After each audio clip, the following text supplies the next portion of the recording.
was a war measured not in trenches, but in clocks. Hours in which statesmen weighed choices that could end the world, minutes a radar screen bought, seconds between a hotline ring and a misstep. It was a war measured in cables, encrypted messages, whispered reports, the steel and copper of networks binding allies and prying open secrets. And it was measured in courage. Pilots flying into fog-choked corridors, workers on night shifts, dissidents passing leaflets hand to hand, presidents and premiers staring down catastrophe and choosing to step back. Two superpowers faced each other across oceans and ideologies, each with enough fire to turn cities into ash. The question was not how to win a battle. It was how to keep the battles from happening at all and still prevail. America made a bet. Contain, don't conquer. Deter, don't ignite. Compete in economics and ideas, not armies of occupation. Build a ring of partners, not a ring of satellites. Keep faith with rules that bind you even when they restrain you, because rules and the trust they generate are compounding capital. Feed the hungry, finance the rebuild, keep the airfields open when the roads are closed, put prosperity on the table, put credibility on the line, and let time do its quiet work. This war did not announce victories with flags on citadels. Its scoreboard was subtler, a factory reopening, a harvest moving on newly built rails, a free election in a formerly gray square, a border crossing that suddenly mattered less than the ideas flowing over it. It was a contest between systems. One promised control and delivered shortages. One promised freedom and struggled with its contradictions. Proxy wars, moral compromises, risks taken in the shadows, but still created more wealth, more partners, and more believable promises. The margins were narrow, the crises real. Yet, decade by decade, the ledger moved. The Cold War was a long game of pressure and patience, of shields held high and doors held open. It asked whether a nation could align prosperity, partners, and principles, and keep its nerve when the siren sounded. The answer was written not on battle maps, but in living standards, in alliances that endured, in walls that would one day crack. Begin with an airlift, a promise, and a plan. Foundations of containment, aid airlifts and alliances. Begin with a speech that sounds like a promise and a warning. March 1947, the Truman Doctrine. The United States will support free peoples resisting subjugation by armed minorities or outside pressures. Not an empire announcing new provinces, a republic declaring a principle. Containment is articulated not as conquest, but as a line to hold, politically, economically, morally. The words are plain, the stakes are not. Greece is bleeding through a civil war. Turkey is a hinge between seas. If the line bends here, the map keeps moving. So Washington sends money, advisors, and political oxygen. Small interventions by the measure of armies. Large by the measure of credibility. The message is heard in distant capitals as much as in Athens and Ankara. The United States is not going home. Then, the plan that feeds a continent and reopens the future. Summer 1947, a general-turned-statesman walks onto a Harvard stage and offers something radical. Help for former enemies as well as friends. The European Recovery Program, the Marshall Plan, is not only dollars, it is a wager on productivity and dignity. It ships grain and coal, but also sends accountants, engineers, and standards. It moves spare parts, fertilizer, transformer oil, and hope. It asks Europeans to sit at the same table, coordinate their requests, publish their progress, and modernize together. Money with rules becomes trust. Trust becomes growth. Blast furnaces relight. Trains run on time because someone finally has bearings and brake pads. Kitchen lights turn on because wire, copper, and turbines arrive at scale. Factories restart not as islands, but as parts of a wider market. American taxpayers see headlines about billions spent. What they cannot see, yet, is how those dollars will come back as exports, as allies, as a stable order that saves infinitely more than it costs. Containment is a fence built from institutions.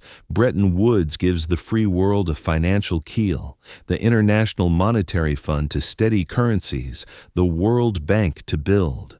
The General Agreement on Tariffs and Trade lowers barriers one negotiation at a time. The Organization for European Economic Cooperation teaches ministries the habit of planning together. Rules are not romance. They are a way to keep promises measurable. They make cheating expensive. They make cooperation the rational choice. And then, the first hard test, Berlin. In 1948, currency reform in the Western zones forces the issue of who controls the future of a divided city. The roads are shut. The rails are cut. A great power places a hand on the throat of 2 million civilians and waits for the other great power to blink or shoot. War by blockade tempts a war by tanks. America chooses neither. It flies. The Berlin airlift takes a city hostage and feeds it from the sky. Tempelhof, Gatow, Tegel, the names become verbs. C-54s and C-47s rise and land like metronomes. Coal in sacks, flour in sacks, medicine, milk, machine parts, even Christmas letters, minute by minute, ton by ton. At the peak, a plane every few dozen seconds. When the runway crumbles, engineers lay a new one in record time. When children press against the fence, a pilot waggles his wings and drops candy on handkerchief parachutes. A small gesture, but the photograph travels farther than any convoy. The blockade fails not because the other side runs out of will, but because the free side refuses to abandon civilians and proves it with logistics. Credibility is airlifted too. The city learns who will keep it warm in winter. The world learns that America's arsenal includes patience and lift capacity. From that crisis rises a covenant, NATO, April 1949. The North Atlantic Treaty puts in writing what the airlift showed in action. Together is stronger, and an attack on one is an attack on all. Article 5 is a sentence that changes strategy. It deters without firing because it converts separate calculations into a shared one. A ring of democracies, some bruised, some rebuilding, bind their fates. The alliance is not a parade of perfect partners. It is a structure that lets flawed nations promise each other something they can actually deliver. Time to grow stronger, time to integrate armies and radios and railheads, time to modernize economies under a shield that says aggression will be expensive. Containment is not centered only on Europe. Across the Pacific, America chooses rebuilding over revenge. Under a stern but reformist occupation, Japan cuts feudal roots and nurtures a modern economy. Land reform weakens old oligarchies. New labor and corporate law channel competition into factories and design studios. The Dodge Line disciplines inflation. Procurement from the Korean conflict jumpstarts industry. A security treaty anchors the archipelago to the American shield. A peace treaty returns sovereignty. The bet is the same as in Europe. Prosperity grows loyalty, open trade grows influence, rules grow trust. In a decade, a defeated empire becomes a productive partner whose televisions and machine tools will one day define quality. An aircraft carrier of ideas has been parked off the Asian mainland without firing a shot. The ring widens. The inter-American system renews collective defense in the Western Hemisphere. Later, ANZUS and bilateral pacts in Asia stitch distant democracies into the fabric. But the foundation is not the acronyms. It is the habit of consultation, the interoperability of radios and fuel hoses, the shared map tables and joint exercises that turn treaties into muscle memory. Containment becomes a daily practice of officers, diplomats, mayors, and trade ministers. It is a phone call answered at 3 a.m., a customs inspector waving through an urgent shipment, a destroyer pulling alongside a foreign frigate and refueling at sea as if they were of one navy. Critics say it is too expensive, that America is writing checks to people who burned its cities a few years ago. That reliance on markets is naive in a world of tanks, that institutions will shackle sovereignty. The reply is not a theory. It is a ledger. By the early 1950s, European industrial output surges past pre-war levels. Black markets recede as shelves fill. Elections once tilted by hunger become contests about schools and taxes. Refugees settle, build, vote.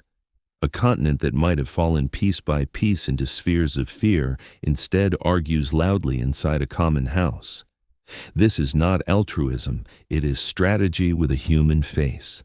Containment also redefines what power looks like. It moves much of America's effort from visible garrisons to quietly decisive flows, credit lines, crop surpluses, cargo manifests, student exchanges, cables and standards, visas and votes in new councils. A tank can seize a bridge. It cannot make a bank loan clear in 3 days across borders. A bomber can crater a factory. It cannot teach a ministry how to procure steel at world prices. In the gray zones where crises brew, the United States learns to show up early with accountants and agronomists, auditors and air traffic controllers. The tools are dull on the parade ground. They are sharp in a reconstruction. None of this removes the danger. The coup in Prague, the blockade at Berlin, the war in Korea, these prove that the contest is not a seminar. But the foundations hold because they were poured with more than money. They were poured with promises kept in public. When Americans debate aid bills in Congress and then pass them, when cargo actually arrives, when auditors publish reports, when an airlift lands in fog in winter, the free world sees that liberty can plan and deliver. The other system can order and threaten. It struggles to persuade. By the mid-century mark, a pattern is set. The United States has positioned itself not as a conqueror of territories, but as an architect of environments where free people can create wealth faster than fear can destroy it. Western Europe is tied to North America by more than shipping lanes. It is tied by habits, standards, wires, and trust. Japan is tied to the Pacific Order by more than bases. It is tied by a sense that growth within rules is safer than glory without them. An alliance is not merely a mutual defense pact, it is a public insurance policy against despair. This is how money, food, and credibility beat tanks at the city gates, not by humiliating the adversary, but by outlasting the temptation to answer every provocation with a frontal charge. Not by pretending the free world is innocent of errors, but by taking those errors to public accounting and learning faster. The foundations of containment are not romantic. They are resilient. They make aggression expensive by surrounding would-be victims with partners and by giving citizens something to lose if the lights go out. They make liberty durable by making it practical. The first chapter of Victory is not a battle. It is an air corridor kept open through winter. It is a speech that becomes a budget, that becomes a ship unloading at a cold, gray port. It is a treaty that fits safely in a briefcase, but weighs like armor when a hostile column rumbles. It is a ring of friends who argue, vote, deliver, and stay. The rest of the story, the crises, the technology, the long grind of ideas, will play out on this foundation. Without it, the clocks would have run out. With it, time begins to work for the free world. Deterrence and technology, the shield that held. Victory often looks like nothing happening, no missiles rising, no tank armies rolling through the Fulda Gap, no mushroom clouds over cities that had time to build suburbs instead. That silence was not an accident. It was engineered, layer by layer, by a shield made of steel and doctrine, circuits and discipline, reconnaissance and restraint. It was the art of making war so costly, so uncertain, that the wiser choice on both sides was to step back from the edge. Start with the logic. Deterrence is credibility plus survivability. You do not prevent attack by threatening what you cannot deliver or with forces that could be erased in a first blow. You prevent attack by convincing any adversary that even their best strike will still bring catastrophe to them. That is why America built a triad: bombers in the air and on alert, missiles in hardened silos, and submarines that could not be found. The bomber leg came first and never went away. Long-range aircraft, B-36 to B-47 to B-52, paired with a global refueling web, pushed the U.S. nuclear reach anywhere on Earth. Crews on Strip Alert could roll within minutes. In the years before intercontinental missiles matured, some bombers even orbited on airborne alert, tankers meeting them like clock hands. They were not only weapons, they were signals, metal that said, "We can reach you, even if your defenses shift." When radar nets thickened, the bombers adapted: low-level routes, standoff missiles, electronic warfare. The message endured. The missile leg brought speed and hardness. Atlas and Titan were early giants. Minuteman made the revolution. Solid fuel, quick reaction, silos poured like vaults into the prairie. Thousands of miles away, the calculation in any hostile command post changed. These targets could not all be destroyed, and the ones that survived could fly within minutes. War planners argued over numbers and layouts, over the single integrated operational plan's branching options, over basing schemes to keep missiles moving or better protected. But the core point did not change. An opponent could no longer gamble on a clean knockout. The submarine leg made deterrence quiet and nearly certain.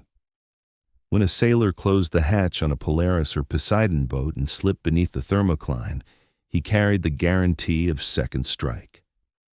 The ocean is wide, cold, and dark. Its mathematics favored the hider. Sonar arrays and patrol patterns made it harder to tail these boats. American investments in quieting made it harder still. An adversary could never be sure where the next hull lay, listening. If silos could be mapped and bombers could be tracked, the ballistic missile submarine remained a roving equation that always solved to the same answer: don't start what you can't finish. Deterrence without warning is a blindfold, so America built a clock that could see. Early in the contest came picket lines of radar, the distant early warning line strung across the Arctic, ballistic missile, early warning sites watching the polar approaches, fighter control networks knitting continents. Then, the sky itself became a sensor. Infrared satellites looked for the hot bloom of launches. Space-based eyes replaced guesswork with minutes of notice. Below ground, a mountain in Colorado became a nerve center. Consoles glowed with tracks and status boards. Above ground, airborne command posts orbited, looking glass, ready to assume control if the wires on the ground were cut. The system was not glamorous, it was relentless. It converted terror into timelines, and timelines into decisions. Seeing farther also meant seeing inside. Reconnaissance ended the era when leaders guessed at each other's arsenals by parade photographs. High-flying U-2s traced rail spurs to missile fields and photographed launch pads. Their losses proved the risks and forced improvements. The SR-71 outran defenders and brought back the clarity that speed buys. Then, satellites rewrote the rules. Film came home in parachute canisters. Then imagery came faster still. The effect was strategic. Fear of the unknown shrank. Verification moved from speeches to pixels. Arms control would later ride on this capacity, but even before treaties, Reconnaissance cooled tempers by exposing myths. When you know the other side's count and posture, you can calibrate your own. Less theater, less panic, fewer hair-trigger surprises. Inside the shield, computing changed what was possible. Air defense networks like SAGE taught computers to fuse radar into a single picture and cue interceptors, a school for the real-time command systems nuclear forces required. Guidance grew more precise. Inertial platforms learned to hold their truth through flight. Digital fire control turned bombers from carpet machines into tuned instruments. Encryption hardened orders, two-man rules, and permissive action links kept weapons under political control. The danger in deterrence is not only enemy aggression, it is your own error. So layers of authentication, split knowledge, and physical locks joined the arsenal. The technology shouted power. The procedures whispered caution. Stealth and precision, born in the shadow of SAM belts and radar arrays, carried a subtler message. The free world could hold targets at risk without smashing everything around them. Low observable prototypes grew into operational aircraft that bent radar math. Guidance kits and laser designators turned iron into tools. While precision would matter most in conventional wars, its Cold War meaning was simple. American strike was no longer a crude club. It could be a surgeon's hand. That credibility of hitting what you aim at and sparing what you don't bolstered deterrence by making threats more believable and options more flexible. But machines alone do not step back from the brink. People do. The crises taught the craft. In Berlin, tanks faced each other nose to nose at Checkpoint Charlie. Both sides inched back rather than let a fender bender trigger artillery. In October 1962, photographs of missiles in Cuba turned a theory into a countdown. The response was calibrated. Quarantine, back-channel letters, public firmness paired with private trade. A pledge about Turkish missiles and a promise not to invade Cuba closed the loop. Afterward came a hotline and a partial test ban, not as kindness, but as guardrails.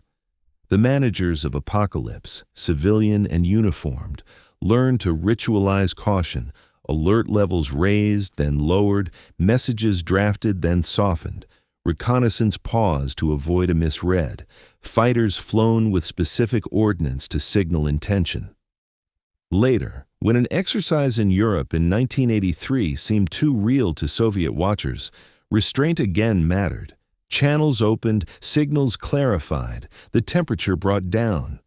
Deterrence extended beyond continents. Carrier groups were moving airfields and moving embassies. They showed up where treaties were thin and crises were thick.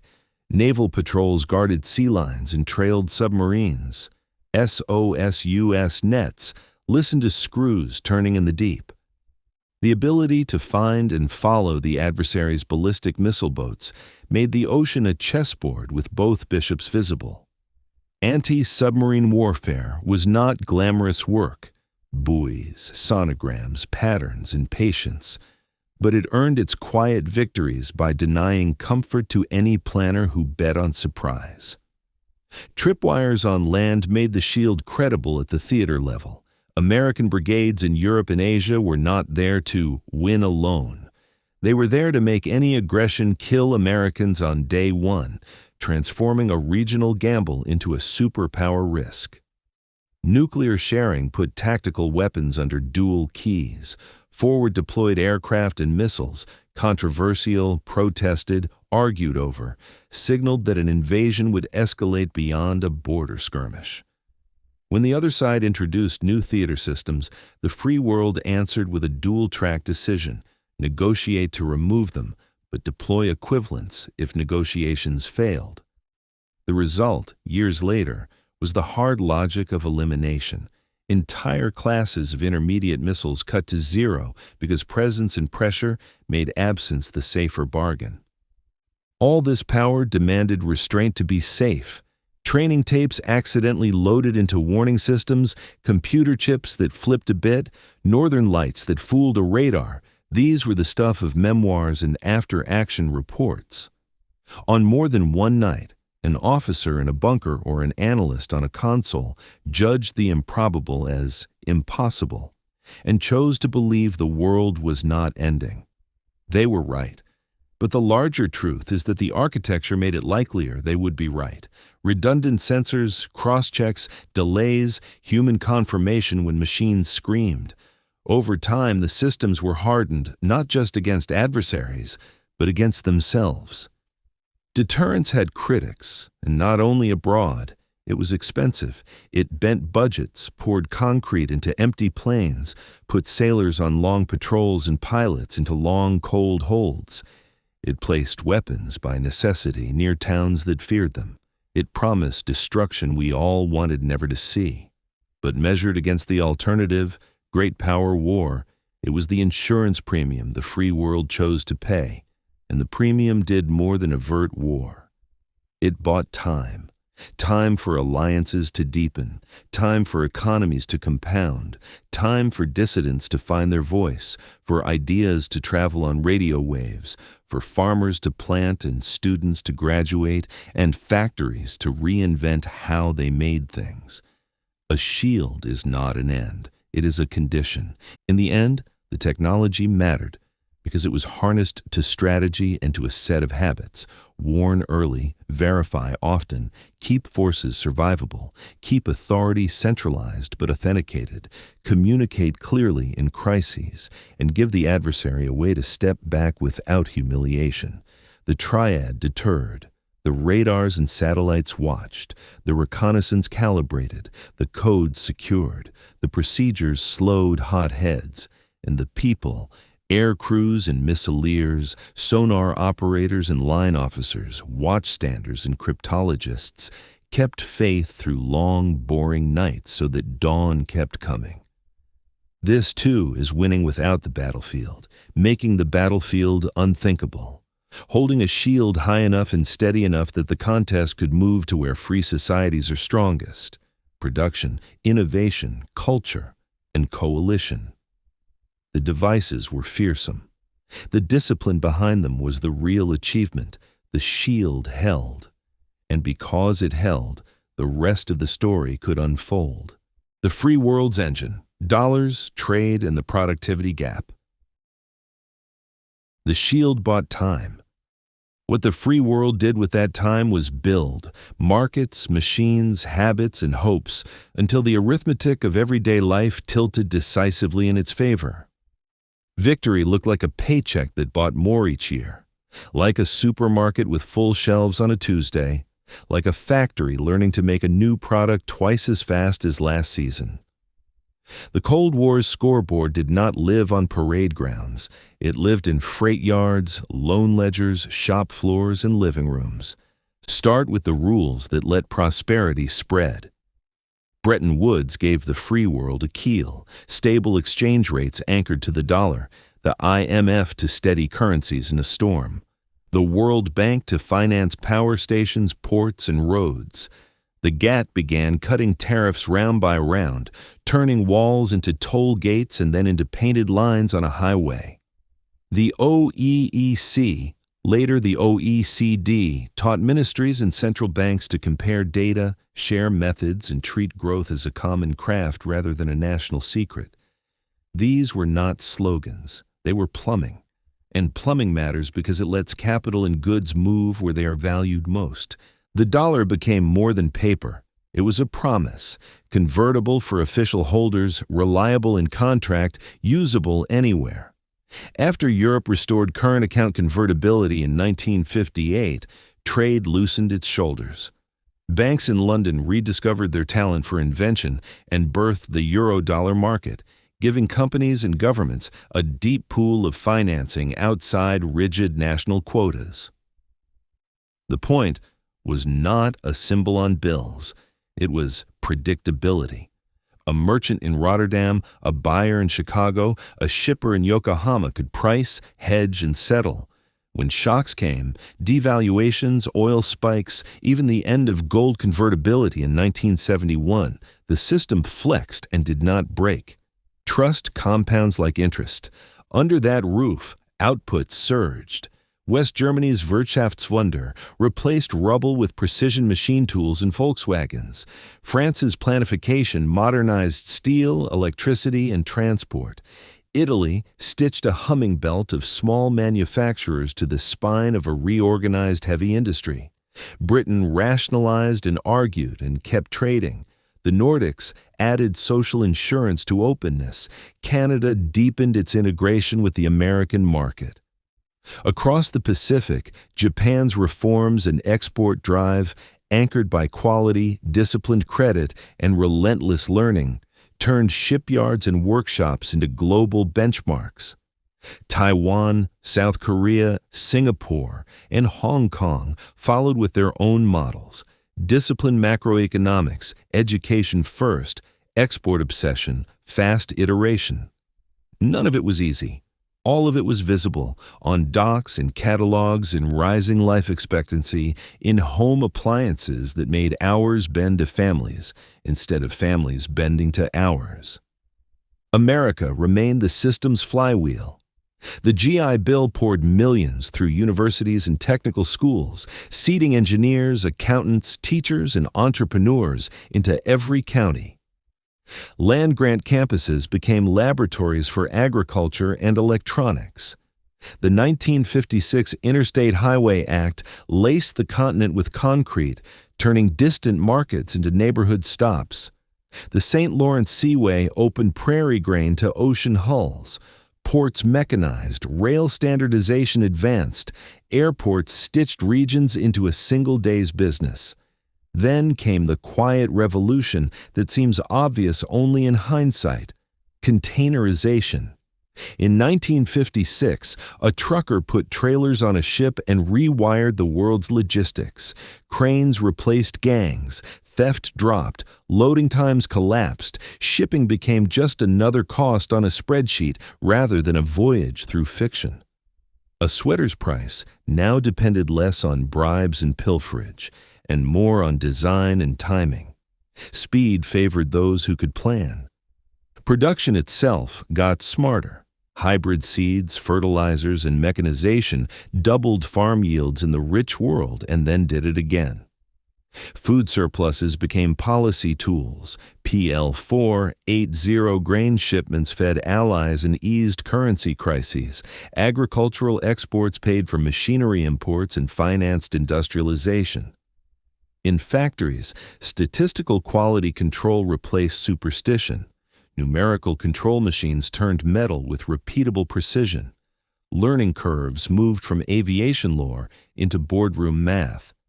Firms learned to break complex work into modular steps, then recombine them faster than competitors. The result was not just more stuff. It was cheaper, better stuff, and a wider base of people who could afford it. Meanwhile, information learned to run. In 1947, the transistor.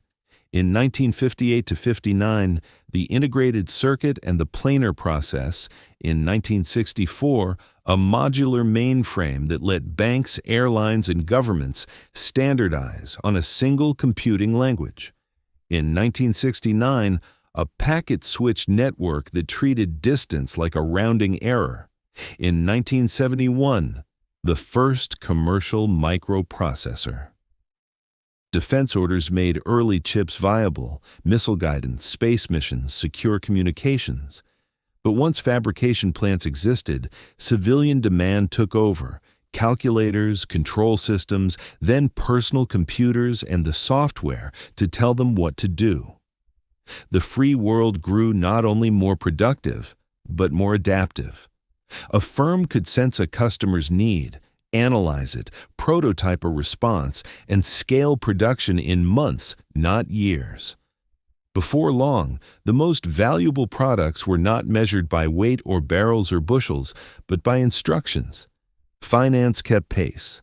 Deep capital markets turned ideas into factories, and factories into exporters. Equity markets let risk be shared. Bond markets spread large projects across time. A new creature, venture capital, took bets on unproven people, building unproven products for unproven markets. Most bets failed. The ones that worked redrew maps. Insurance and pension systems bought those bonds and equities, turning the savings of ordinary workers into the scaffolding of national renewal. Accounting standards, disclosure rules, antitrust doctrine, and bankruptcy law, the dull, disputed core of market civilization, gave investors confidence that failure would be visible, survivable, and instructive. That is how innovation goes from a roll of the dice to a discipline. Compare this to a command system's virtues and limits. Central planners could build rockets and tanks, erect dams and steel mills, and mobilize for sacrifice. They could not easily answer the millions of tiny questions that make a prosperous life. Which shoe sizes should a city stock next winter? How many spare parts will fail in a new washing machine model? What mix of wheat varieties hedges a late frost best? How much does a family actually prefer more meat to a second television? Without prices that move and profits that punish, signals blur. Shortages are chronic, not episodic. Quality is indifferent because feedback is slow. Managers meet quotas with workarounds. Ministries meet plans with revisions. A dissident economist in the East called it the soft budget constraint. It produced heroic projects in weary stores. The difference showed up in time. A factory in the free world that missed a season's fashion or a year's process innovation could pivot, recapitalize, and try again. A factory in the command world that missed a plan could hide, plead, or falsify. The gap in productivity was not only about machinery, it was about learning cycles. Who learned faster, at lower cost, with more honest feedback? The answer decided whether a city block of workers could buy a week's worth of meat without queuing, whether a village clinic had penicillin on hand, whether a school could keep a physics teacher and a supply of lab glassware. Energy shocks in the 1970s were a stress test. Prices spiked, lines formed at gas stations, inflation rattled nerves, recessions arrived. The free world cursed, adjusted, and diversified. Efficiency standards, North Sea and Alaskan fields, fuel switching, new contracts, new hedges. The system absorbed the blow, revalued its currencies, and kept compounding. The command world faced terms of trade shocks with fewer buffers, little convertible currency, slower technology diffusion, and an industrial stock less able to save energy per unit of output. Oil windfalls in some capitals bought time. They did not buy renewal. By the early 1980s, the gap in computers per office, robots per assembly line, ton miles per container crane, and phones per household had become a gap in possibility. The consumer sphere mattered politically because it made promises tangible. A television that worked, a car that started in winter, a refrigerator that did not need to be defrosted every week, jeans, records, novels, weekend trips, a second pair of shoes. These are not trivialities. They are the frontier where a system shows whether it cares about a citizen's choices. Smuggled tapes and jammed radio signals could tell stories. The kitchen table told a clearer one. What did the shelves look like? And could you afford them? When people in the East saw the West's ordinary life, belief cracked. Trade tied allies into a single machine. American farmers fed Japanese factories. German machine tools cut American alloys. Korean shipyards carried Italian ceramics. Canadian timber framed French apartments. Dutch ports moved everyone's goods to everyone else. Supply chains became shared fates. A dock strike in one city could ripple a continent away. A recession in one major market forced stimulus in another. This interdependence was dangerous in crisis. It was decisive in endurance. It meant that a blow against one was, economically, a blow against all. It meant that a recovery by one pulled others up with it. Standards, quiet, boring standards, were a second hidden engine.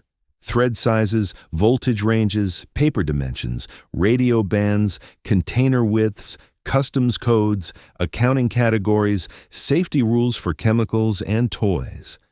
Each negotiation felt small. Together, they turned dozens of national markets into a single canvas. A firm that mastered these standards could sell to half the planet without retooling. A student who learned to read these standards could work anywhere. A customs inspector who enforced these standards made trade faster by reducing fear. Information itself became a traded good. News agencies, wire services, satellite television, business magazines, research journals, open societies argued in public and published the minutes. Investors watched and moved their money accordingly. This transparency, even when messy, created a price for deception. In the command world, information was a property of state. Its release was a weapon or a reward. In the free world, information leaked and flowed. Its release was often a scandal, but it allowed course corrections without a purge. There were failures, recessions, injustices, factories that poisoned rivers, contracts that exploited, neighborhoods redlined and left behind, busts that cost jobs and homes. Markets did not cure everything, but democracies could take those failures to court, to parliament, to the press, and sometimes to the streets, and change rules. The system's genius was not perfection, it was repair. By the 1980s, when microchips sat on every desk and containers stacked like building blocks in every port, the contest had shifted. The free world did not merely have more, it could become more, faster. A new company could source components from 3 continents, finance in a 4th, and sell in a 5th. A university lab could spin a discovery into a startup in a year. A pension fund in one country could back a hospital in another. Meanwhile, the command world faced debts, declining oil prices, brittle agriculture, and a factory stock hard to modernize without importing the very machines and methods that carried inconvenient ideas with them. This was the productivity gap, the distance between what 2 systems could do with the same hour of labor, the same unit of capital, the same ton of input. It widened not because one side worked harder, but because one side learned faster and turned learning into habit. Dollars and trade were not trophies, they were gears. They meshed with education, law, finance, and culture until the free world's engine ran smoother at higher speed with fewer breakdowns. That engine powered allies through downturns, made deterrence credible by underwriting the shield, and gave dissidents something solid to point at when they whispered, "It does not have to be this way." In the next chapter, ideas and information, voices on shortwave, samizdat on onion skin, the language of rights in conference halls and parish basements will meet this economic gravity. Stories travel far. They travel farther when backed by a life people can see and touch. Minds, movements, and the long game. Information, ideals, and the periphery. The free world learned to fight a system without invading it. It used transmitters and passports, visas and vinyl records, Xerox drums and onion skin paper, trade fairs and chessboards, pulpits and picket lines. It armed people with comparisons. This is what life looks like somewhere else, and with a language that made private grievances public. Rights. The weapons were quiet. Their effects were not.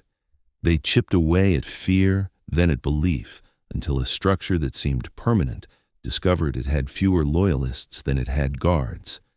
Begin with the voices that crossed borders. Voice of America, Radio Free Europe/Radio Liberty, BBC World Service, schedules posted in kitchen drawers, frequencies retuned when jammers howled, news read in patient tones that modeled a kind of civic calm. These stations did not promise miracles. They promised facts, context, and the comfort of hearing your own language used without slogans. Strike leaders in Gdansk, students in Prague, pastors in Transylvania, mathematicians in Moscow. Each could hear that they were neither alone nor crazy. When censors blacked out a story, shortwave filled the gap. When authorities accused, the radios compared. Jamming raised the noise. It also proved that someone was afraid of what words could do. Culture traveled on wider bands. Jazz tours sent improvisation as a metaphor. Dizzy Gillespie's trumpet in Damascus, Duke Ellington's band in Kiev. A Texas pianist, Van Cliburn, won a Moscow competition and was applauded by people who had been told to distrust everything American. Western films, novels, and TV leaked through borders and antennas, tales where flawed people made choices that mattered. Blue jeans and records became more than consumer goods. They were portable evidence that the individual might be allowed to define himself. Fairs and exhibitions staged polite arguments. In 1959 in Moscow, visitors wandered a model American kitchen as two officials debated whether abundance was vulgar or humane. Across the German border, West TV flickered in East German living rooms, except in a valley near Dresden that could not receive the signal and acquired a bitter nickname. The point was not propaganda, but contrast. When you have seen both shelves, slogans weigh less. Diplomacy gave dissidents a lever. In 1975, the Helsinki Final Act did not end the Cold War. It did something more lethal to an unfree system. It wrote down standards that governments publicly accepted. Borders and security were acknowledged. Human rights and fundamental freedoms were too. Dissidents turned signatures into summons. Committees formed to monitor compliance. Citizens copied the text and cited it back to their rulers. In Prague, Charter 77 linked law to life. In Moscow, a group under that city's name read out cases of violation. Names like Sakharov and Solzhenitsyn became nouns meaning conscience. The document's power was not that tyrants obeyed it. It was that tyrants had to explain why they did not. Policy in Washington learned to connect grain to grammar. Trade access and credits were linked to emigration and treatment of minorities. A clause in American law tied trade preferences to freedom of exit. Jewish refuseniks, long trapped by bureaucracy, gained a pressure point that spoke in tariff schedules instead of manifestos. Embassies became quiet rescue machines, lists, affidavits, visas, a phone call placed at the right hour, a family on a flight that could not be called back. Poland showed what the long game could do when a nation found a voice. In the 1970s, workers and intellectuals built a bridge. KOR raised money and lawyers for the arrested. Underground papers sketched a life without permission. A priest's sermons gave words to the unspoken. In 1979, a Polish pope returned and asked a crowd to not be afraid. The sentence became a fuse. The next year, a shipyard strike wrote its demands on plywood, free unions, a free press, free Sundays, and a movement named Solidarity negotiated with a government that had never negotiated with anyone. When tanks rolled at the end of 1981, the movement did not die. It split and multiplied, presses in basements, cassettes copied at kitchen tables, masses said in factory halls, news relayed from Western radios into mimeographed bulletins by morning. Support flowed from outside, but in modest, practical forms: printing ink, paper, duplicators, money raised by union members in Detroit and Toulouse, statements read over shortwave, pressure in parliaments, a quiet line between a Vatican office and a shipyard leader in hiding. The point was not to script a revolution from abroad. It was to keep a society's self-organization alive long enough for time and economics to do their work. Elsewhere, the rhythm varied. In Hungary in 1956 and in Czechoslovakia in 1968, tanks taught the West a cruel lesson. A direct rescue by force would ignite the war the shield was built to prevent. Strategy shifted toward endurance. Engage where possible, constrain where necessary. West Germany's Ostpolitik opened doors and mail service, traded loans for visits, and treated families split by walls as facts to manage rather than banners to wave. The policy drew criticism as naive. It proved useful when, years later, people needed channels that were already open. Refugees and émigrés carried the long game in their luggage. After 1956, Hungarian families were met at airports with blankets and paperwork. After the Cuban Revolution, exiles opened businesses in Miami and radio stations offshore. After the fall of Saigon, boat people were resettled under laws rewritten to welcome them. After martial law in Poland, visas multiplied and communities abroad raised money and memory. Diasporas became lobbies and evidence. They filled Western universities with mathematicians and musicians, labs with physicists, neighborhoods with bakers and engineers. Their presence told a story. In a contest between systems, people voted with their feet. The periphery mattered because it was where systems met in places of weakness. Some of this was noble, some was not. In Asia, alliances helped a defeated Japan become a democracy and an industrial engine. The same shield that protected Tokyo also gave South Korea and Taiwan the time to go from barracks rule to ballot boxes. In the Philippines, a people stood with rosaries and linked arms in front of tanks. A contested election turned into a democratic transfer under pressure from domestic courage and outside insistence. In Europe's south, dictatorships in Spain, Portugal, and Greece gave way to elected governments that were folded into the Western order as fast as they could meet its standards.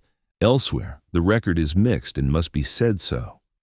Covert action toppled governments in the name of stability and denied citizens the right to choose poorly. Support for anti-communist strongmen bought time in some cases and bought abuse in others. A long war in Southeast Asia bled lives and legitimacy and taught a generation of Americans to distrust their own leaders. The strategy was not a sermon. It was a balance sheet with moral arithmetic inside it.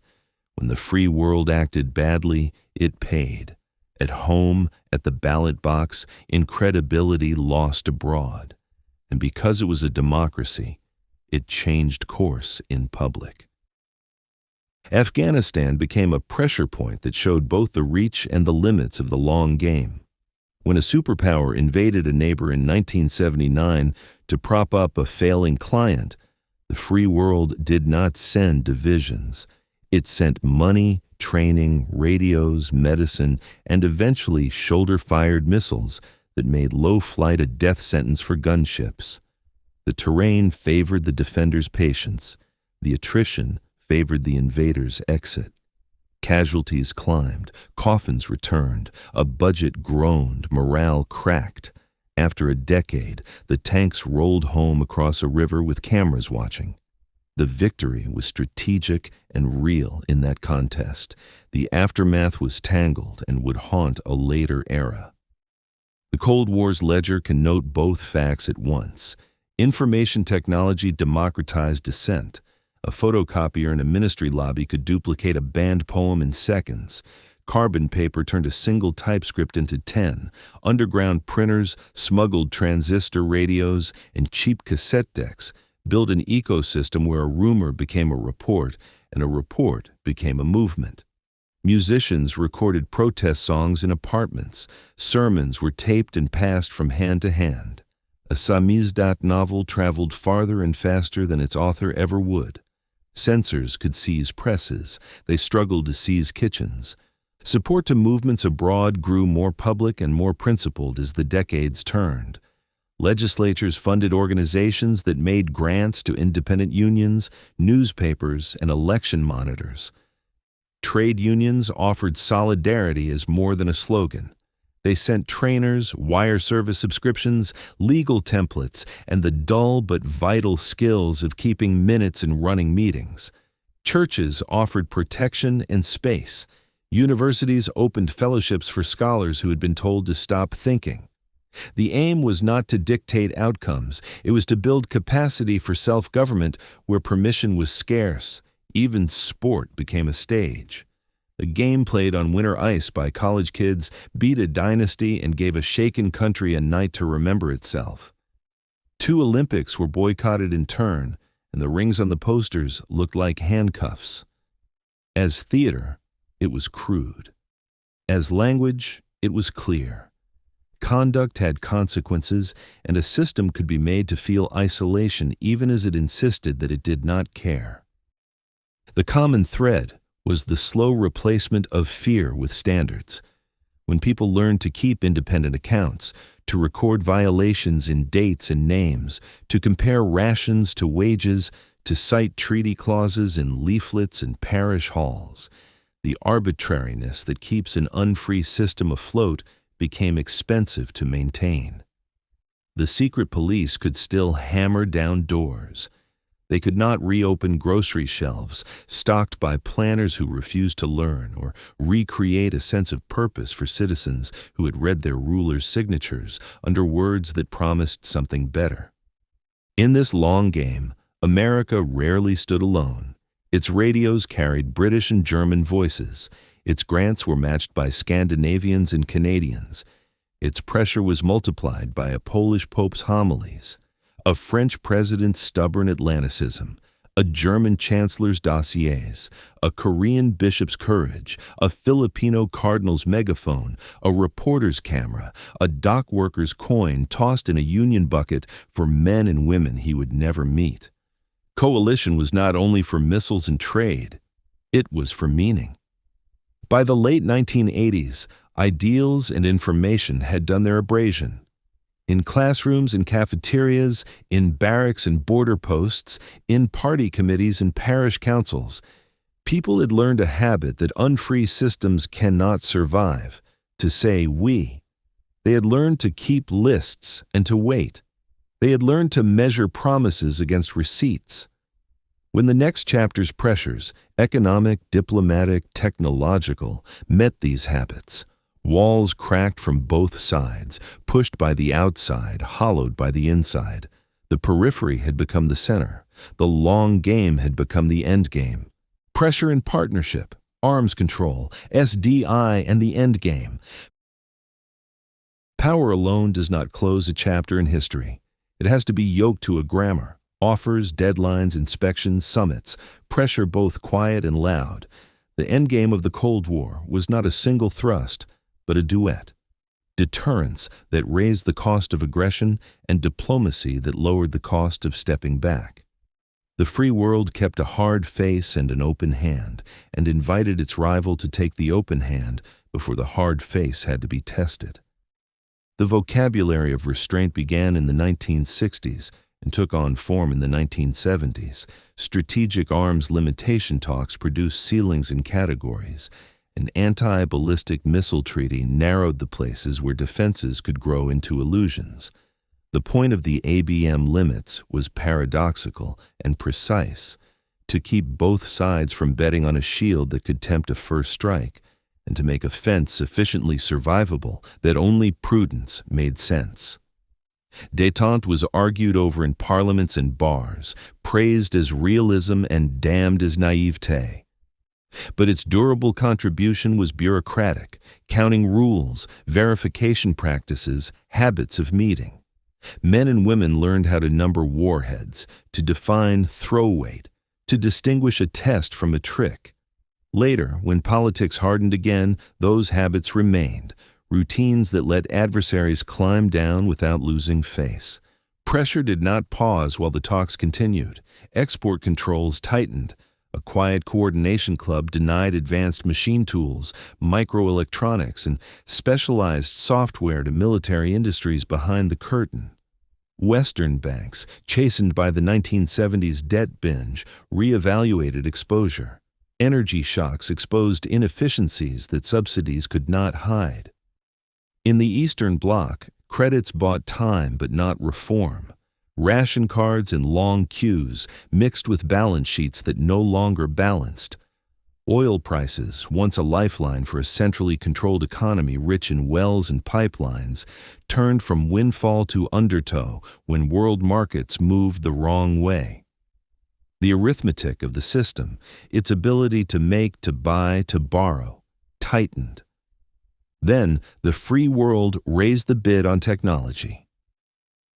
In 1983, an American president announced a research program that sounded like science fiction, a multi-layered strategic defense that aimed to intercept ballistic missiles.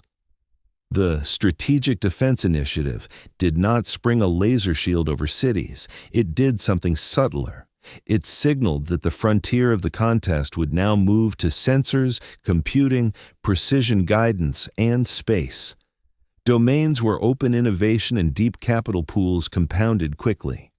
In ministries that had spent decades perfecting offense, a new question crowded the margins of the budget: how to compete against an opponent that could, if it chose, pour both money and Moore's Law into a moving target.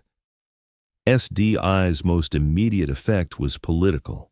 It unnerved the other side and complicated any plan that relied on the static assumptions of the previous decade. At the same time, the shield in Europe hardened and made an offer. When a rival deployed new intermediate missiles aimed at Allied capitals, the alliance answered with a dual-track decision: negotiate their removal, but prepare deployments of comparable systems if negotiations failed. The deployments were messy: protests, sit-ins, debates that cut through families and cabinets, but they were also democratic politics functioning under pressure. The result, years later, was a treaty that did something no previous agreement had done. It eliminated an entire class of nuclear missiles, verified on the ground by people walking through the gates with clipboards. On-site inspections changed the feel of the age. The contest was still existential. It was also, for the first time, inspectable. Leadership changed in the rival capital, bringing a wager in the other direction: reform from within. Perestroika sought to make plan and price speak to each other. Glasnost let words test the limits of power. These were not gifts. They were gambles in the face of debts, a grinding war on a southern frontier, a disaster at a nuclear plant that made secrecy look like incompetence, and a public weary of grayness. The free world answered this opening not with crowing, but with meetings. Geneva to Reykjavik to Washington to Moscow, summits that began with choreography and ended with text. The language grew less ceremonial and more practical. Throw weights reduced, telemetry clarified, mobile missiles defined, inspectors named. At Reykjavik for a weekend, the two sides looked over the horizon and nearly leapt. An intuition that if the shield could move to machines, perhaps the sword could be sheathed together. They could not agree where defense fit. They did agree on a trajectory: down. Pressure and partnership worked outside the warhead categories too. Conventional forces in Europe were frozen and then reduced.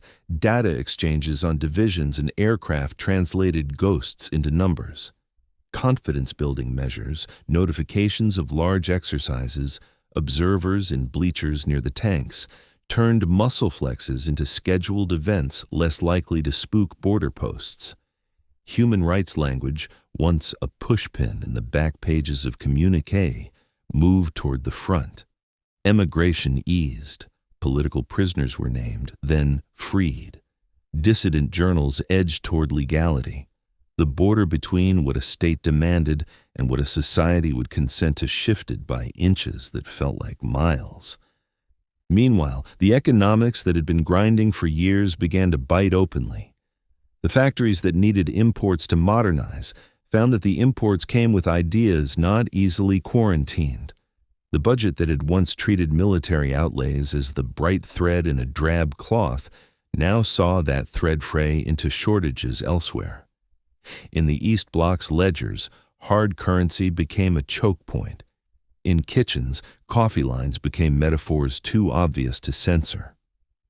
In the past, a crisis in one satellite was a warning to the others.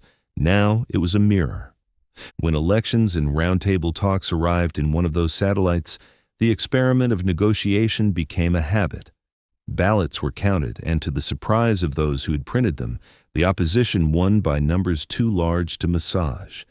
A neighboring country quietly cut holes in a fence that had once defined an era. Vacationers with suitcases became emigrants with destinations. Crowds on Monday nights in a smoky industrial town discovered that they outnumbered their fears. When an official on a podium fumbled an answer about new travel rules, a wall became a stage for people with hammers and songs. It felt sudden. It was the slow work of decades blooming in a night. The free world's job in those months was to restrain its own excitement long enough to keep the other side's hard men from finding their courage. Diplomats repeated quiet phrases about no victors, no vanquished, about a common European home. The alliance kept its lines tight and its rhetoric temperate. A unification that had seemed unthinkable became a paper exercise of credits, conversions, and calendars. Generals who had trained to stop armored divisions instead jotted down phone numbers for liaison officers who would soon be colleagues. Treaties caught up with facts. Conventional force levels were written down for a new map. Strategic arsenals were cut again, this time with a signature under a new flag. Along the periphery, the pieces moved in uneven rhythms. In one capital, the revolution was velvet. A playwright became president, and the secret police vanished into archives. In another, it was brutal. Gunfire on a December street and a dictator's flight ended by a firing squad. On a western island, ballots ratified a rebalanced relationship with a superpower. On a northern peninsula, a winter dictatorship stewed, waiting for a different century to thaw it. Each case had its own cadence. The pattern, unmistakable, was that the empire of no had lost the ability to say yes to its citizens in ways that mattered more than parades. The endgame inside the superpower was a struggle between a new vocabulary and old reflexes. A coup by men of the old school briefly tried to rewind the tape. Citizens surrounded tanks with flags and shouted down fear. Officers hesitated. Reform resumed. Republics that had been line items on a central plan declared that they had always been nations. A union of treaties quietly dissolved into a common past tense. The world's most dangerous arsenal was redistributed under frantic diplomacy and new laws. Technicians and officers who had once trained for Armageddon found themselves training inspectors and dismantling the machines they had once polished. The drama was immense. The violence, relative to what had been feared, was astonishingly small. Partnership in the end meant not humiliating a rival, but helping a neighbor inventory his basement. There's a temptation to tell this as a morality play with a single hero. Resist it. The endgame was a coalition's achievement. Statesmen and union leaders, mathematicians and missileers, finance ministers and parish priests, television anchors and students in squares. It was also a product of the rival system's contradictions. A command economy that could send men into space but not keep sausage on shelves. A party that could mobilize but not modernize. A security apparatus that could listen to everyone and still not hear what needed to change. Pressure made those contradictions expensive. Partnership made the pathway out of them visible and safer. Arms control did not melt the missiles by itself, but it did something essential. It taught adversaries to agree on facts, to codify reductions, to verify them in person, and to keep talking when politics shifted. SDI did not build a dome over cities, but it accelerated a reckoning about where the future would be decided and who could keep up. Economic pressures did not starve an empire into submission, but they made every domestic compromise harder and every foreign adventure costlier. Together, with the radios and unions, the airlifts and alliances, the computers and containers, They created a context in which the most rational choice left to a tired system was to stop pretending and start negotiating with its own people. In 1989 to 1991, flags changed, anthems returned, and maps were redrawn without the war we had been taught to expect. The free world shield did not drop.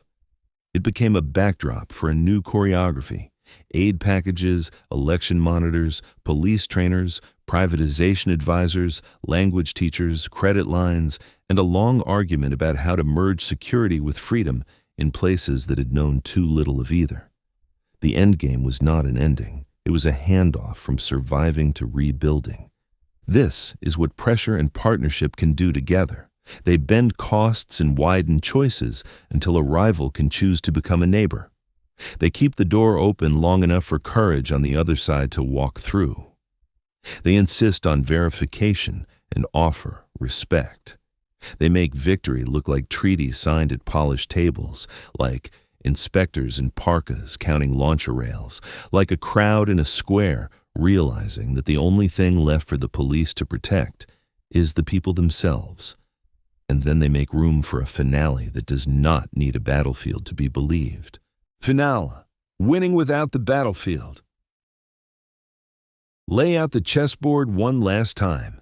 Kings that could end the world with a gesture. Queens of industry and finance that could cross the board in a move. Knights of intelligence leaping unseen.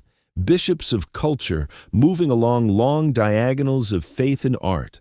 Rooks of alliance, straight and solid, castling democracies into a single defense. And pawns, millions of them, workers, students, sailors, shopkeepers, priests, stepping forward one square at a time, changing the geometry by their simple advance.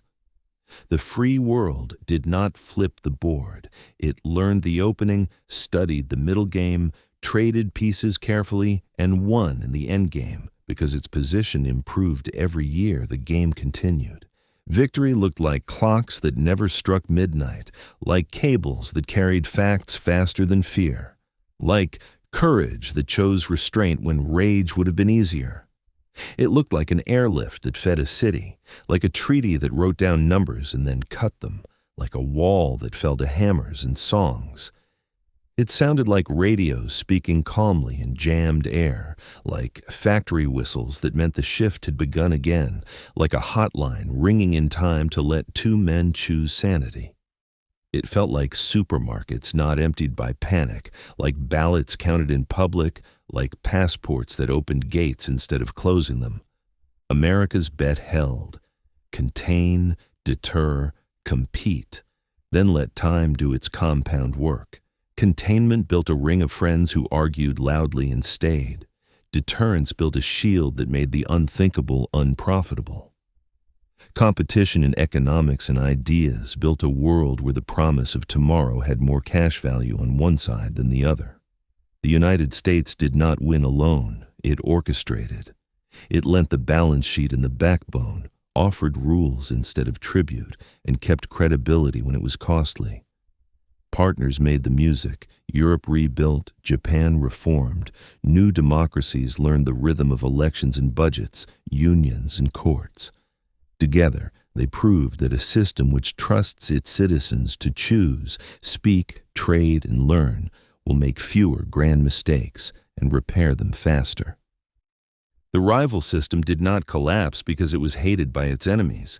It collapsed because it was doubted by its children. It could mobilize but not modernize, command but not persuade, frighten but not feed. It could send men into orbit and still ration sausage. It could build missiles and still misprice bread. Once citizens could compare, by shortwave, by suitcase, by cousin's letter, the old stories lost their color. Helsinki turned ideals into citations. Solidarity turned courage into a union card. Afghanistan turned occupation into attrition. Arms control turned threats into tables and inspectors. Strategic technology turned yesterday's plans into depreciating assets. Every pressure narrowed options. Every partnership widened exits. There were costs, and they must be counted. Proxy wars burned and bled. Covert choices stained the ledger, recessions humbled, mistakes were made in the open and corrected in the open, which is what distinguishes a free system from a closed one. Not virtue, but visibility, not purity, but course correction. The measure of the strategy was not that it avoided error. It was that it avoided catastrophe, held coalitions together, and kept faith long enough for history's slow variables, productivity, demography, information, to do what they always do when people are allowed to breathe. When the end came, it did not come in a great battle. It came at round tables with ashtrays and pencils, on tarmacs where flags were lowered and folded, in parliaments where new constitutions were read aloud, at factory gates where the notices were different now because the unions were too. Inspectors in parkas counted launcher rails with clipboards. Students in squares counted themselves and found they were more than enough. Generals updated maps with erasers. Economists rewired ledgers. Priests, reporters, mathematicians, and mothers carried the rest. What remains is not triumphalism, but instruction. Markets over quotas. Because price signals in open competition teach faster than plans. Alliances over empire, because consent outlasts coercion. Deterrence over war, because the shield buys the time that prosperity needs. Ideas over fear, because stories you choose beat slogans you obey. When a nation aligns prosperity, partners, and principles, and keeps its nerve through crises, history can move without a shot between great powers.